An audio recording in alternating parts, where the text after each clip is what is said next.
Hello সবাইকে, good morning. আজকে আবার একটি নতুন দিন শুরু করছি তোমাদেরকে সঙ্গে নিয়ে।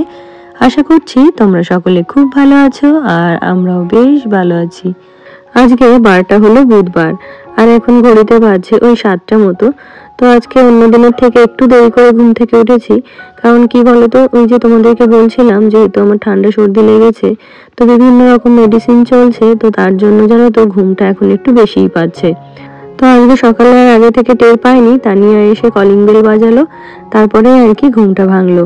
তো দেখো এদিকে ফ্রেশ হয়ে নিয়েছি আর আজকে হচ্ছে রান্নাঘরটা, শুধুমাত্র ডাইনিংটা আর আমার বেডরুমটা ঝাড় দিয়ে দিয়েছি। তাছাড়া কিন্তু পুরো বাড়িটা আজকে আর ঝাড় দেওয়া হয়নি, যেহেতু রান্না শুরু করবে। তো ওই যে আমি ফ্রেশ হয়ে এলাম আর এদিকে ওকে বলে গেছিলাম যে আজকে কি দিয়ে কি রান্না বান্না হবে। তো বেশ কয়েকদিন আগে হাজবেন্ড বাজার থেকে একটু কচু এনেছিল।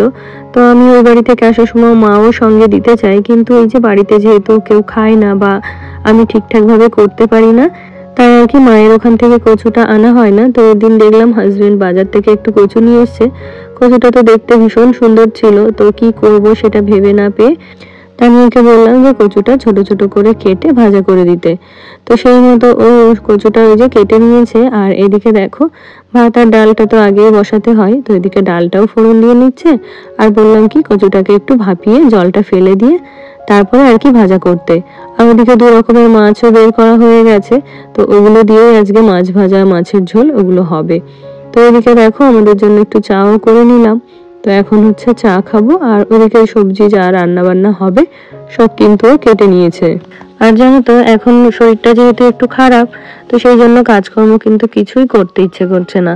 তো এই যে কালকে সমস্ত কিছু ফেলেই রেখেছিলাম, তো একটু রেস্ট করেছি। আর এখন দেখো এই জামা কাপড়গুলো রাতে হচ্ছে ছাদ থেকে এনে রাখা হয়েছিল, তো সেগুলো আর কি ভাঁজ করা হয়নি, তো এখন ওগুলোকে ভাঁজ করে নিলাম। আর এদিকে মাঝে মধ্যে এসে তানিয়াকে একটু দেখিয়েও দিই যে কি দিয়ে কি করবে বা কোন মাছটা ভাজা রাখতে হবে। তো সকালবেলা যেহেতু হাজবেন্ড মাছ ভাজা খায়, মাছের ঝোলটা খায় না, তো ওর জন্য সবসময় এক পিস মাছ ভাজা তুলে রাখতে হয়। তো মাঝে মধ্যে যদি বলে না দিই ও আবার ভুল করে ফেলে, তাই কি ও রান্না করতে করতে আমি এদিকে এসে ওকে দেখিয়ে দিয়ে যায়। তো এদিকে তরকারির জন্য মাছ ভাজাগুলো হয়ে গেছে। তো আজকে মাছের ঝোলটা হচ্ছে শুধুমাত্র আলু দিয়ে। তো এদিকে দেখো মাছের ঝোল রেডি হয়ে গেছে। আরও চলো কি কি রান্না করেছে। এদিকে ওই যে কচু ভাজা করেছে আর কিছু পুঁটি মাছ ছিল সেগুলোকে ভাজা করেছে। আর এখানে পেঁপে দিয়ে একটা ডাল করেছে। তো পেঁপের ডাল করতে গেলে একটু তালগোল পাকিয়ে ফেলে, মানে পেঁপেটাকে একদম গলিয়ে ফেলে। তো দেখবে পেঁপের ডালের মধ্যে যদি পেঁপেটা একটু ধরা ধরা থাকে তাহলে কিন্তু ওটা খেতে বেশি ভালো লাগে।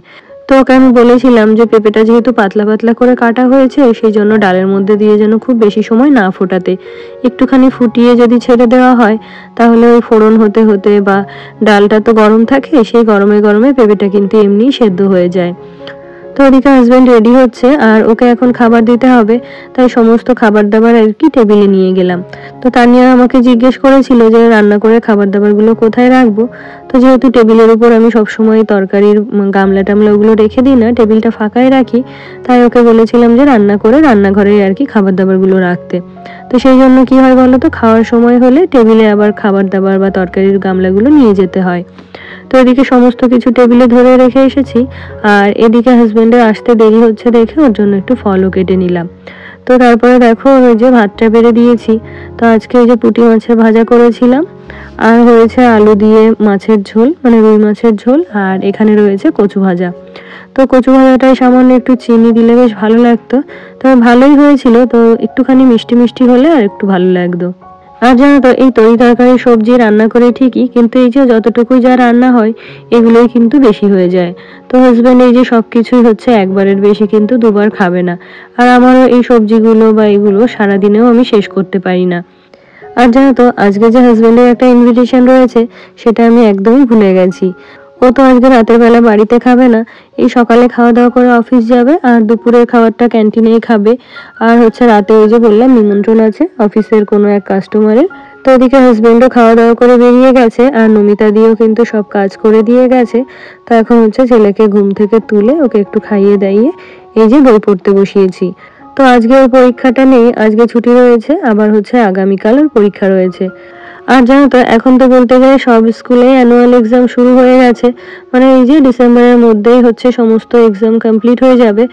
আর এই পরীক্ষায় বাচ্চাদের যতটা না টেনশন হয় বা যতটা না প্রেশার থাকে, মা বাবাদের কিন্তু আরো বেশি টেনশন প্রেশার থাকে।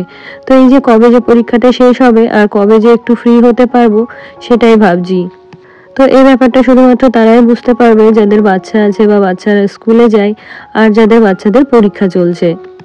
নিজের পরীক্ষা হলেও বোধহয় এতটা টেনশন হয় না যতটা নাই বাচ্চাদের পরীক্ষা থাকলে টেনশন হয়। তো তারপরে দেখো আমাদের বাড়িতে যে কাকিমা বাসন দেয় পুরোনো জামা কাপড়ের বদলে, তো সেই কাকিমা এসছে। তো প্রত্যেকবারই এসে আর কি আমাকে ডাকাডাকি করে। তো কি বলতো, আমার কাছে পুরোনো জামা কাপড় একেবারে নেই বললেই চলে, কারণ বাচ্চাদের যে জামা কাপড়গুলো থাকে সেগুলো আমি অন্য কাউকে দিয়ে দিই। আর হাজবেন্ডেরও খুব একটা বেরোয় না, তো ওই একটা দুটো শার্ট প্যান্ট দিয়ে তো আর বাসন রাখা যায় না।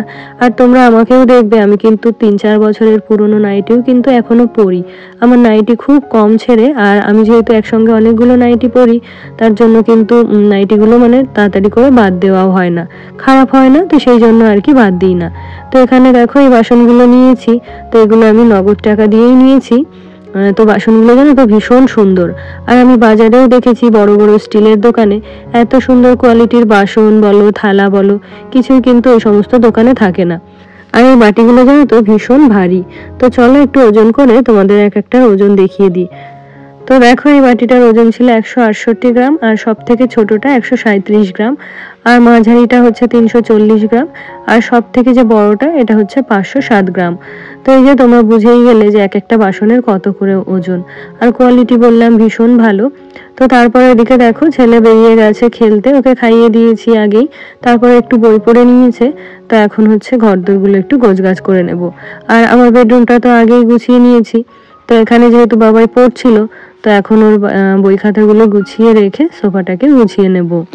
আর কি বলতো, সিঁড়ি দিয়ে উঠে যেহেতু আমাদের এই লিভিংটা পড়ে, তো আমার মনে হয় বেডরুমটা যদিও না গোছানো থাকে খুব একটা অসুবিধা হয় না, কারণ এইটা যেহেতু সবসময় চোখের উপর পড়ে, তো সেই জন্য চেষ্টা করি সবসময় আর কি লিভিংটাকে একটু গুছিয়ে রাখতে।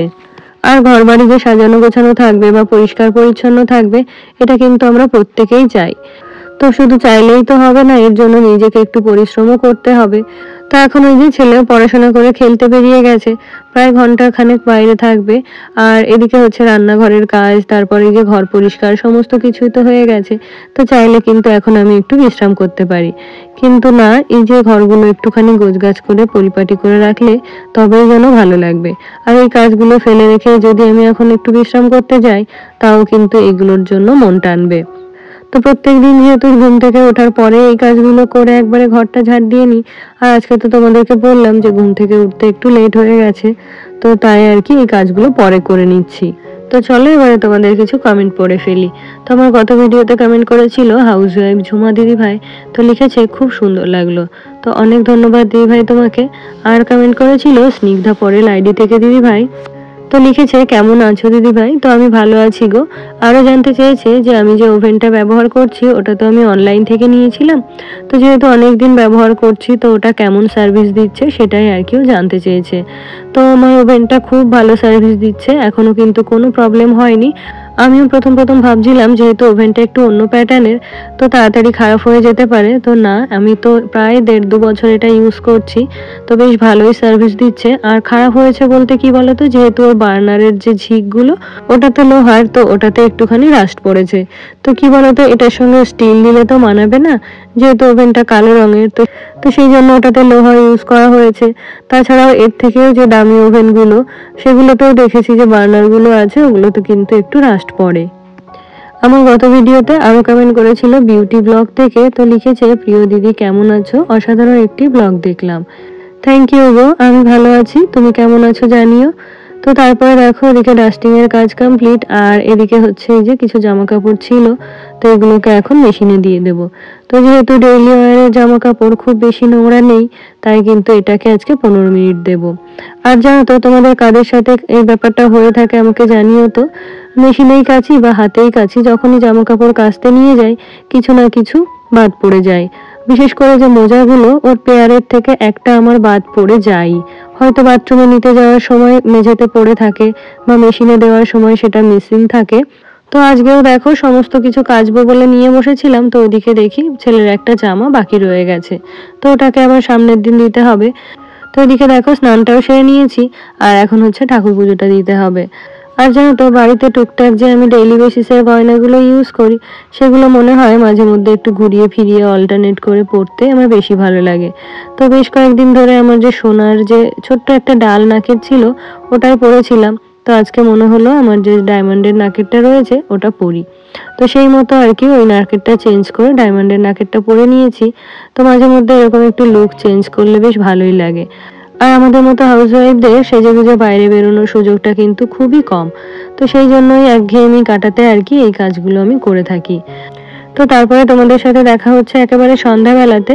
তো এই যে ফার্স্টেই বললাম যে হাজবেন্ডের আজকে একটা নিমন্ত্রণ আছে, তাই আজকে ওর বাড়ি ফিরতে একটু লেট হবে। তো সন্ধ্যাবেলা আমার একটু কফি খাওয়ার মন হচ্ছিল, তাই আর কি দেখো এখানে আমার জন্য এক কাপ কফি তৈরি করে নিচ্ছি।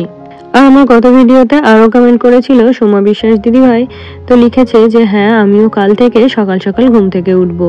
হ্যাঁ গো দিদিভাই, সকাল সকাল উঠে দেখবে সময়ের মধ্যে কিন্তু সব কাজ গুছিয়ে নেওয়া যায়।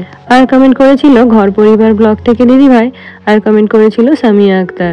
তো তোমাদের সকলকে জানাই অসংখ্য ধন্যবাদ। তো তারপরে দেখো ছেলে বায়না করায় হাজবেন্ড এখানে ওর জন্য কিছু ফুচকা নিয়ে এসছে।